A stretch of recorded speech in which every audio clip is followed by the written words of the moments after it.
مخکې آیتونو کې د یهودو ملګرتیا نه منع وه چې یهودو سره به ملګرتیا به نه کوو. نو دې کې د منافقانو او د مشرکانو دواړو نه منع کوي چې کسه خصوصا طور باندې منافق خلک چې دي دوی سره ملګرتیا او دوستي مه ساتو، ځکه تاسو به اعتماد وي، تاسو به اعتماد کو او دوی ته به هره یو خبره د راز ولا دا به تاسو ظاهروو او دا بیا تاسو رازونه چې دي خپلو کافرو او مشرانو ته به وړي او د تاسو کوم منصوبه طریقه وي هغه بیا نه پټېږي. او دا زجر دی مؤمنانو دپاره هم چې دوی سره تعلق ونه ساتو. یا ایها الذین آمنوا ای ایمان ولو لا تتخذوا الذین اتخذوا دینکم هزوا ولعبا، تاسو مه کوئ ملګرتیا د هغو خلکو سره چې هغوی د تاسو دین پرې ټوکې او لوبې کوي.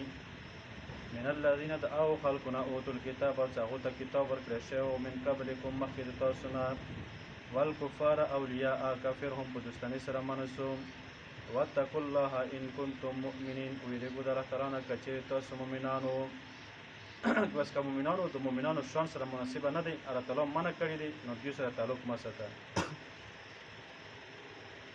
د دویمه وجه ښیي چې اذا نادیتم الی الصلات، چې کله تاسو مانځه ته راشو نو تاسو مونځ پرې بیا ټوکې کوي. اصل کې واقع داسې طریقې سره چې کله دغه کومه یهود دی که نه مشرکان منافق دی چې کله د مسلمانانو مجلس ته راغلی صحابه کرامو سره کېناستل، نبي سلام مجلس کې کېناستل، نو ویل چې موږ تاسو سره یو.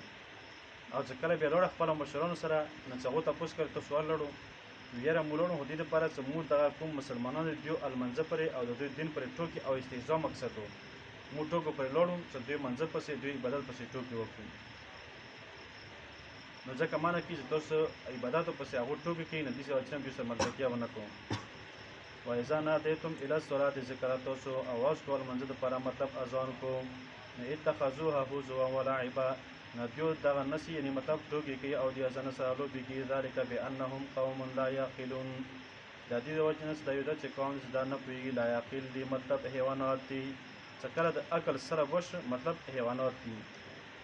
قل یا اهل الکتاب، ای اهل کتابو، هل تنقمون منا الا ان آمنا بالله، وجه ذکر کوي د اهل کتاب والا چې دوی مسلمانانو سره په کومې خبرې باندې بغض او کینه کوله.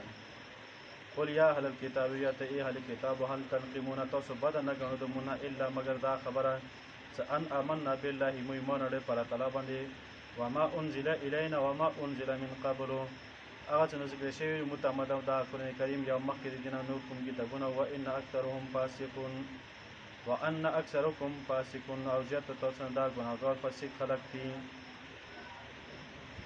قل هل انبئکم بشر من ذلک مکتوبة عند الله، دا د یو اعتراض جواب دی. دا و یهودو نصاراو ویلو ویاره کسه دینونو کې ټول نه بدتر دین نعوذ بالله موږ دغه دین د رسول الله مبارک نه بل نه دی لیدلی، او دغه دین چې تاسو سره شر او د فساد والا دین دی. د دې جواب الله رب العزت کوي، وایي که چېرې تاسو د کومه خبره کوو د خپلې خبرې کې تاسو رښتونکي وو، نو بیا الله تعالی تاسو ته غضبونه ولې درکوي؟ خو معلومه شوه چې تاسو چې په بد دین باندې یو، بېکاره دین باندې یو، او ځان نه جوړ کړی شوي دین باندې یو، خالص د کوم مشران خبرې کوي او خبرو پسې روان یو. لهذا تاسو سره دین بېکاره او باطل دی، ځکه الله تعالی سزا هم درکوي. قل هل انبئکم بشر من ذلک، بیا ته چې آیا زه خبر در نه کوم تاسو ته ډېر بدتر من ذلک مثوبة، په دې د دې نه هم په هغه سزا کې عند الله د الله تعالی په نزد باندې، من هغه څوک چې لعنه الله، چې هغه به لعنت وکړي الله تعالی، وغضب علیه، او غضب یې کړی په دې باندې، وجعل منهم، او ګرځولی وي د دوی نه القردة بیزوګان والخنازیر، او همدارنګې خنزیران، وعبد الطاغوت، او چې بندګي کوله د شیطانانو والا. طاغوت عبادت سوای د الله تعالی نو څه شي عبادت څوک د ټول په طاغوت کې داخل دي. اولئک شر مکانه، د هغو دپاره ډېر بد ځای دی. واضل عن سواء السبیل، او دا ډېر زیات ګمراهي د سیده لارې نه. واذا جاءوکم، چې کله دوی راشي تاسو ته، دینه مراد مذکوره بله کوم پاسه ذکر شو، همدا یهودو نه مراد دي.